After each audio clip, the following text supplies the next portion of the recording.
Salutare tuturor și bun venit pe canalul nostru de YouTube! Noi suntem Dana și Claudiu și împreună cu Mercedesul nostru pe nume Hans am pornit din nou în călătorie, de data aceasta în Tunisia, prima țară de pe continentul african pe care o vizităm. În episodul de azi vă povestim cum am petrecut noaptea de anul nou pe ritmuri africane, mergem la piața din Kebili și apoi vizităm satul berber Shenini și țarul Ouled Soltan. Episodul de azi s-ar putea supranumi Introducere în cultura tunisiană, tradiții, mâncare și istorie.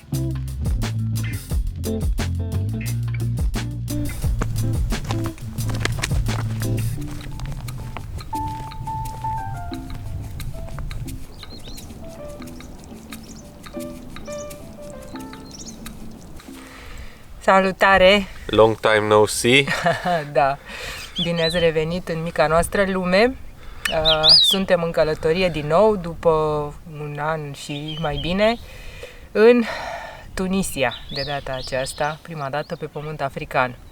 Da, vrem să explorăm puțin Tunisia, să revedem deșertul și pentru prima dată Sahara. Exact. Un pic răciți, nu prea suntem în formă așa, nu prea am filmat de 2 zile de când am intrat în Tunisia. Astăzi mergem într-un camping cu niște prieteni pe care i-am cunoscut de curând. O să fie o experiență nouă pentru noi și de-abia așteptăm să vedem deșertul, mâncare tradițională. Peste 2 zile e și anul nou, așa că avem multe de sărbătorit. Let's go!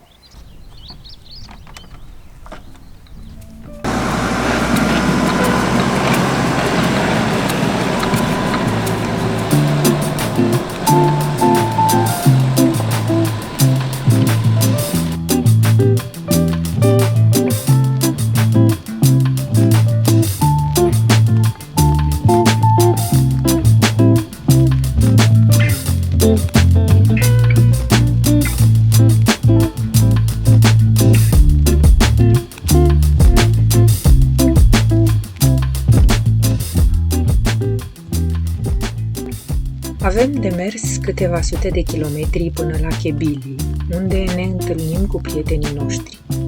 Câteva sute de kilometri în care observăm cu curiozitate, cu foamea aceea a oricărui început, tot ce se întâmplă în jurul nostru. Lumea aceasta nouă se deschide înaintea noastră, imaginile se succed cu repeziciune și noi încercăm să le dăm un sens din viteza mașinii.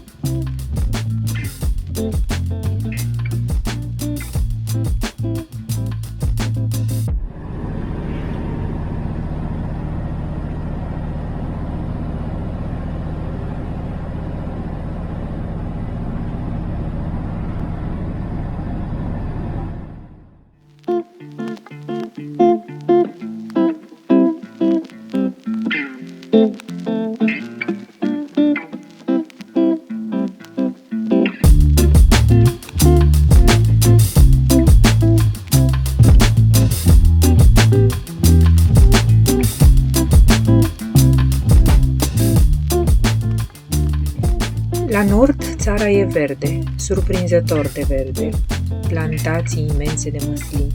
Oamenii muncesc fără ajutorul mașinilor, așa cum o făceau probabil și acum câteva sute de ani.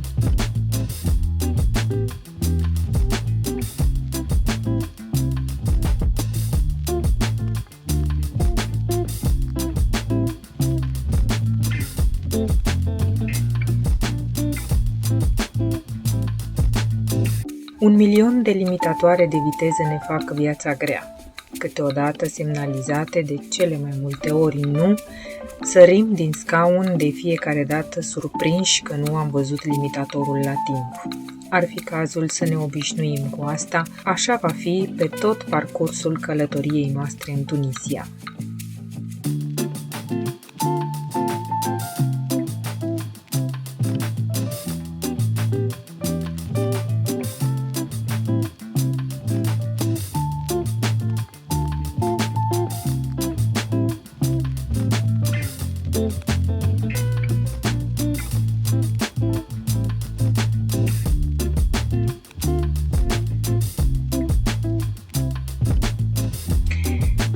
Sunt o mulțime de magazine mici sau mari pe marginea drumului. Se vinde orice.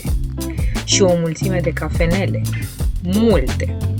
La toate, clienții sunt exclusiv bărbați, tineri sau bătrâni și în fața tuturor cafenelelor sunt parcate zeci de motociclete.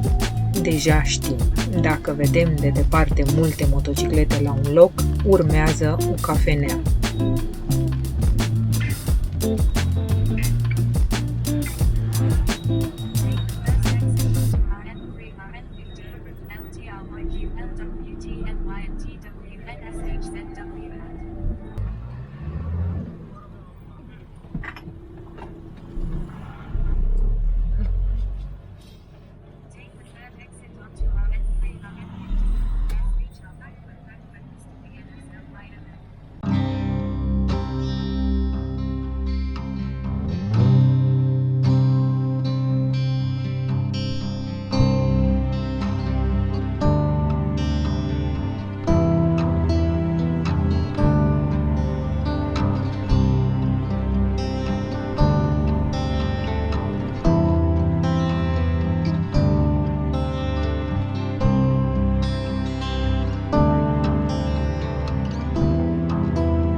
Ajungem la campingul din Kebili, unde ne așteaptă prietenii noștri.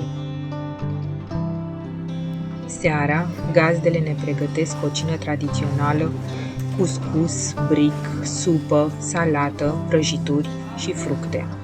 Un deliciu!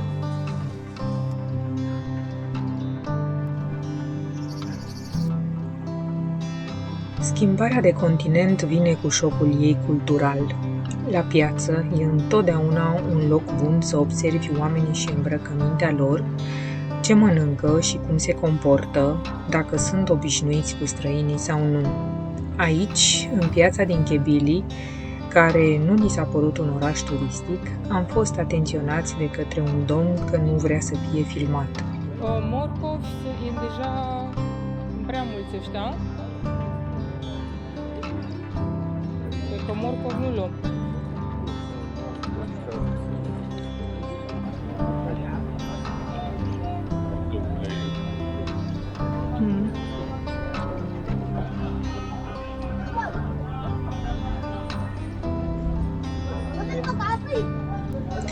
Și nici n-am fost întâmpinați cu zâmbete, dar chiar și fără zâmbete preferăm locurile neturistice pentru că sunt mult mai autentice.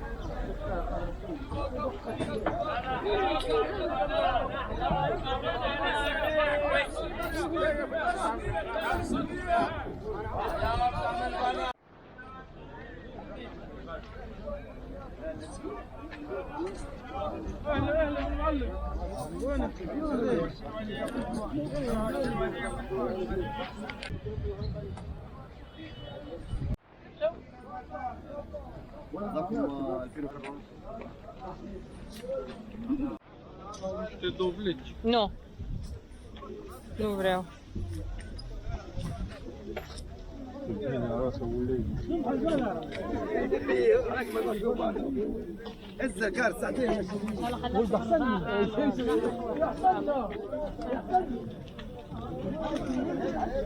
Îmi plac fețele de aici, de la piață. Din mersul mașinii vedem cum viața de zi cu zi se desfășoară în fața ochilor noștri. Ne impresionează măcelăriile care afișează câte un cap de vacă sau de cămilă atârnate în stradă, semn că acolo se vinde astfel de carne. De altfel, cred că tunisienii sunt mari amatori de carne și spun asta pentru că am văzut mai multe măcelării decât brutării. E o forfotă continuă pe stradă, toate magazinele sunt deschise și totul e foarte pestriț și viu.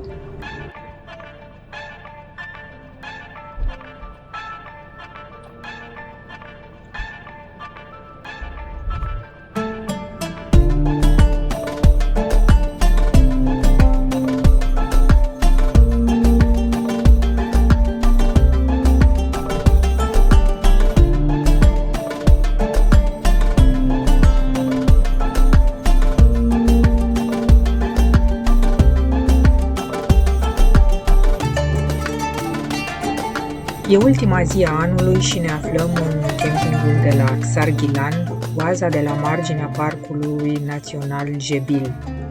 Suntem cu roțile în nisip, așa cum ne place.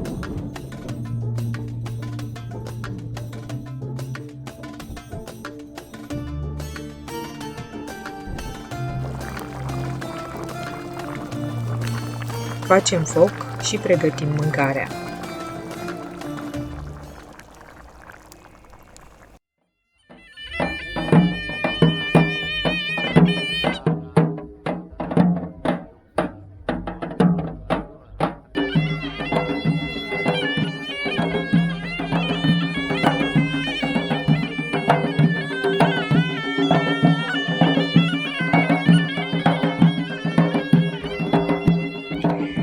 Seara începe cu ritmul bătăilor de tobe care ne vor însoți până târziu în noapte.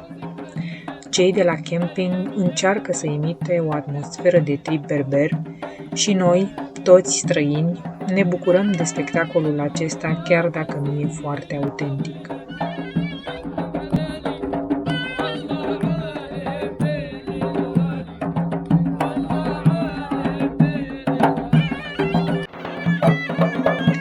E Africa, e sunetul Africii, e gustul Africii, e pâinea făcută în nisip sub jar.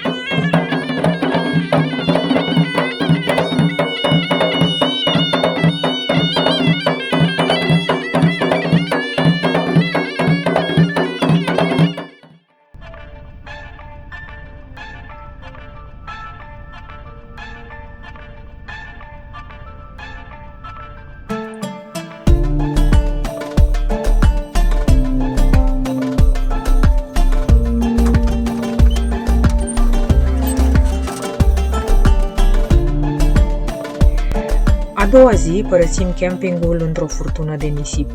Ne amintește că aici deșertul e stăpânul. Nu poți să scapi nicăieri de nisipul fin ca făina. E peste tot, oricât ai încerca să te ascunzi de el, nu reușești.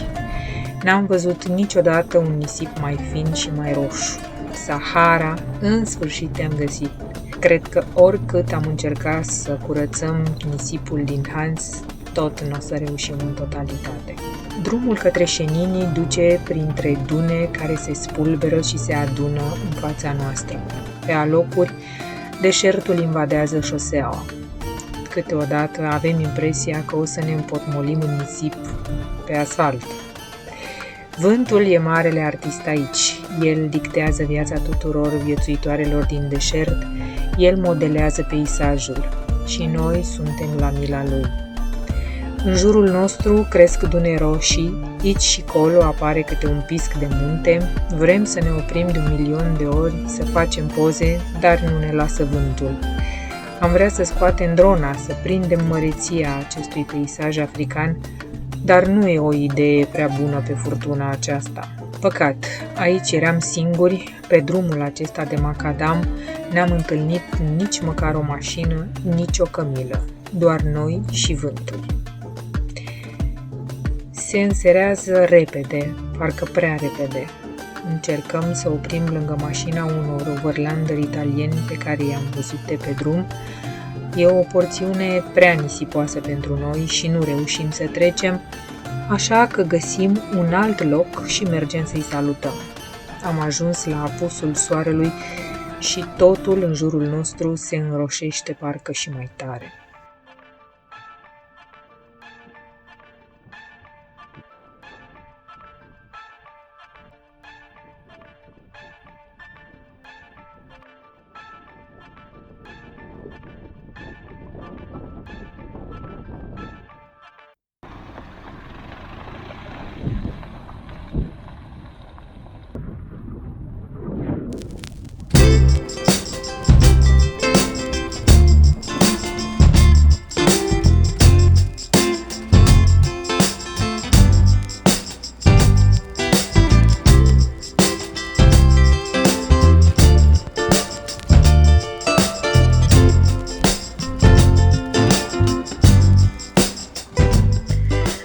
A doua zi vântul s-a mai potolit. Continuăm pe drumul de macadam, care, de altfel, e destul de bun. Mai avem aproximativ 15 km până la satul Șenini. Nu e nicio construcție de-a lungul lui, numai grădinile oamenilor cu măslini și palmieri. Palmieri în nisip am mai văzut, dar măslinii care să crească în condițiile acestea sunt o noutate pentru noi. De departe, o astfel de grădină arată ca o oază, în peisajul acesta destul de steril.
Ajungem la Șenini, regiunea Tataouine.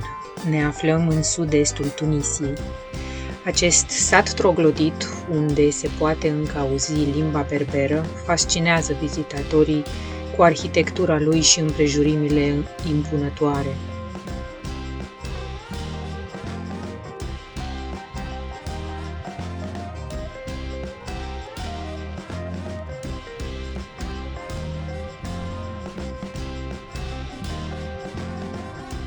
Șenini este un grânar fortificat, sau xar, construit de berberi între două culmi de deal pentru a proteja satul de raidurile invadatorilor. La prima vedere, Șenini pare a fi un sat în ruine nelocuit, folosit doar ca destinație turistică. Cu toate acestea, există încă aproximativ 600 de oameni care trăiesc astăzi în Șenini.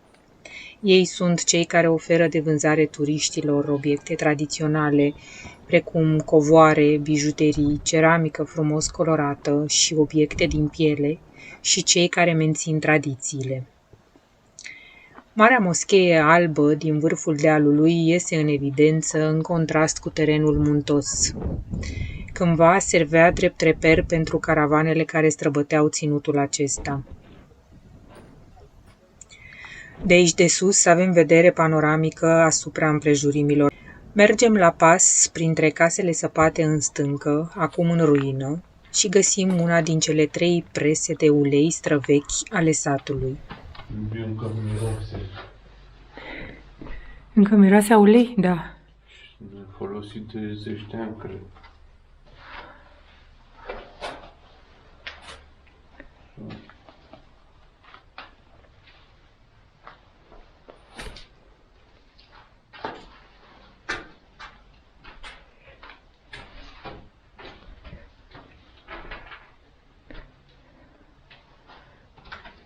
Uite ce interesant pe pereți.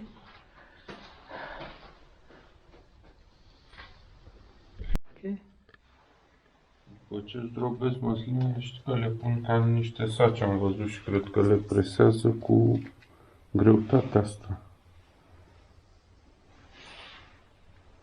Șenini e un loc care atrage turiști încă din anii 70. Nouă ne-a plăcut atmosfera satului, peisajul și lecția de istorie. În regiunea Tatooine întâlnim Xur, pluralul de la Xar, adică grânar fortificat, la tot pasul. Cel mai cunoscut este Xarul Ulet Soltan. Xarul este întins pe două curți, fiecare având pe perimetru grânare boltite cu mai multe etaje, sau gorfas. Ca și alte xur construite de comunitățile berbere, Xarul Ulet Soltan este situat pe un deal pentru a-l proteja de raiturile invadatorilor din trecut. Xarul este acum o destinație turistică bine cunoscută. George Lucas l-a făcut faimos odată cu primul episod din Star Wars, Amenințarea Fantomei.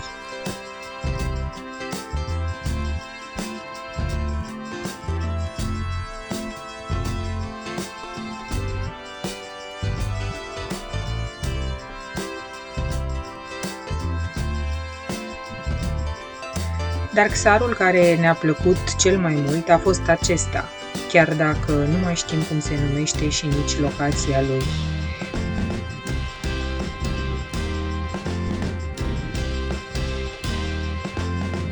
Ne-a plăcut așezarea lui, faptul că am fost singurii lui vizitatori și chiar faptul că este un pic în ruină.